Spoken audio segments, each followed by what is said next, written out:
a mí como consejero de ABB, que manda un mensaje loud and clear para todos os membros que a afiliar.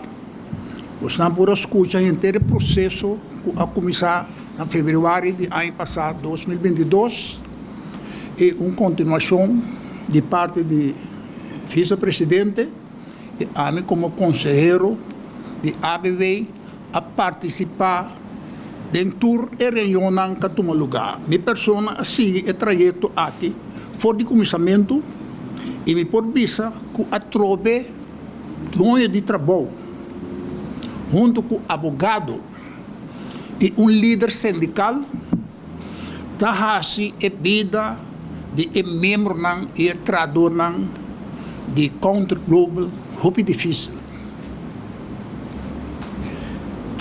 Está estranho nós com uma companhia que tem um sindicato, tem um CAO. Counter Global tem um CAO na vigor firmar com outro sindicato. Ave que laga sindicato ABB representar membro de Counter Global.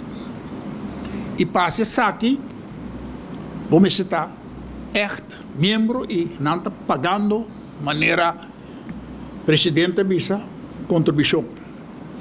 Pero ave que oferecer um manual que não chega na remarque de um CAO para sobre o manual tá é dono de trabalho tá compilé.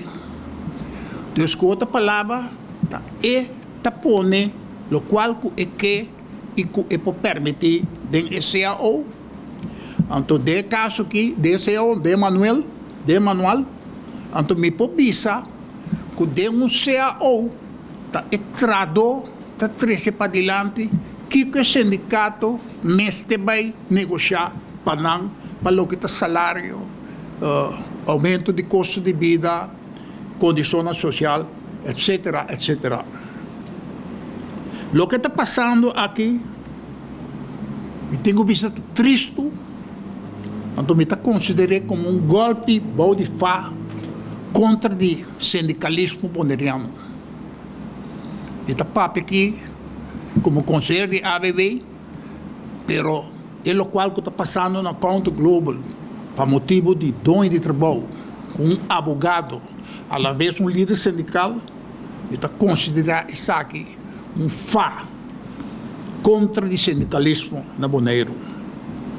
Me quer um suplicar de memorar, me quer bisa bostang isso aqui.